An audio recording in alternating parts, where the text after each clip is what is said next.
হুমায়ুন কবির শাহীন এবং এই ৮০% জমি অমৃত মিত্র সুবেদার বেল্লা হোসেনের তালুকদারের রহমানের শিকদারের এর কাছে বিক্রি করেছিল, যাহা এলাকার সকলে জানে। সপ্তাহ পরে পাশ বসবাস করি। কয়েকদিন পর আমার কাছে ২ লক্ষ টাকা চাঁদা দাবি করে হুমায়ুন কবির শাহীন বাড়ির দরজায় আমার নিজামুদ্দিনের দোকান, রাইস মিল পরিচালনা সহ বড় বসত ঘরে থাকতে হলে হুমায়ুন কবির শাহীনকে ২ লক্ষ টাকা চাঁদা না দিলে সব কিছু ভেঙে অনেক মালামাল নষ্ট হয়ে যাচ্ছে। সব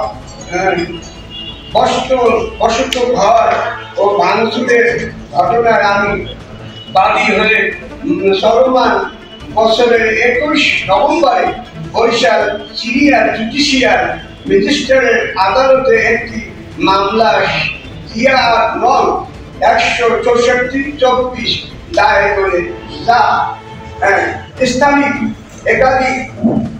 একাধিক কর্তৃক চলমান বছরের ২২ নভেম্বর সম্পাদক প্রকাশ হয়। সিরাজুল ইসলাম হাওলাদারের ছেলে মোহাম্মদ সোহেল হাওলাদার মোহাম্মদ হুমায়ুন কবিরের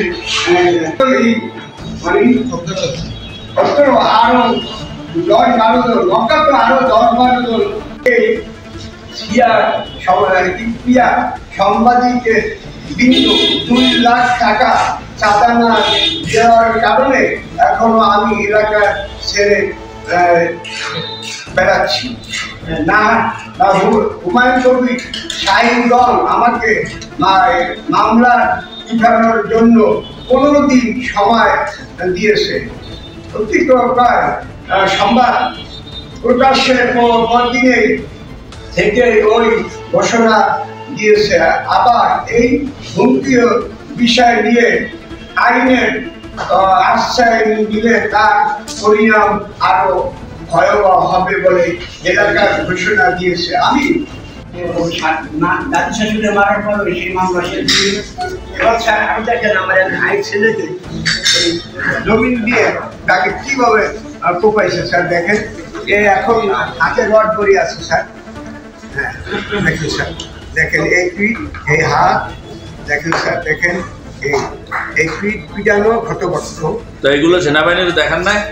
এগুলি স্যার এগুলি নিয়ে স্যার মামলা চলছে। এবার হাইকোর্টে তার ২ বছর সাজা হয়েছে এবং সে হাইকোর্ট ক্লিয়ার করে দাবি আছে। ওনার পুরা লাগার উদ্দেশ্য স্যার, আমি একটা বাইতুল মামুন মসজিদের সভাপতি ৭ বছর। আমাকে মুসলিমরা বলছিল যে আপনার আলহামদুলিল্লাহ নামাজি ইমাম সাহেব না থাকলেও আপনি নামাজ পড়াইতে পারেন। আমি সভাপতি এসে বসেছিলাম, আমার কাছে আমার লাগতো এটা প্রচুর জমি কিভাবে আলাদা সেটা দেয় করতেন। আমি বলছিলাম আলহামদুলিল্লাহ আগামী রবিবার মাহমুদ দয়া করে আশেপাশে যা জমি কাগজপত্র নিয়ে আসবেন। মাপদণ্ডকে দেখলে আমি হুমায়ুন কবির শাহীন ২৫ লক্ষ টাকা না পাই। যাতে স্যার লেখা আছে বাংলাদেশ সরকার পক্ষে জেলা প্রশাসন পরিষদ, এটা আমার এখানে ওই মামলাটা জজ করে চলে স্যার। এখান থেকেও তারা বলছিল যে এই জমি ৪০ বছর দিয়ে খায়, কেউ বাইক করে বাইক করতো তুলে দিচ্ছে স্যার। এর মধ্যেও আমরা অনেক মামলাও করে দিয়েছি স্যার। এভাবে স্যার অত্যাচার আমরা হচ্ছে বাগানে থাকি।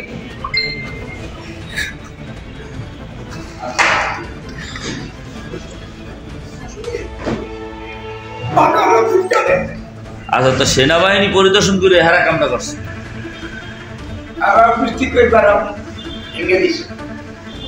সেনাবাহিনীকে আপনার নিরাপত্তা দেবে না? এখন তো দেশ চালায় অন্তর্বর্তীকালীন সরকার।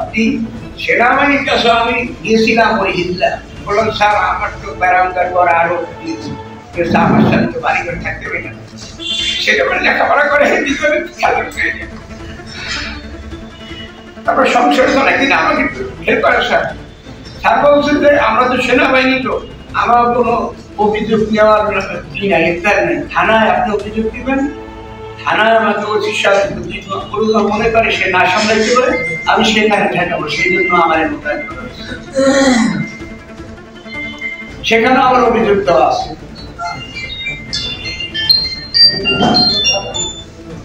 সেনাবাহিনীর কাছে যে অভিযোগ করছেন সেটা এটার সাথে দিয়ে না।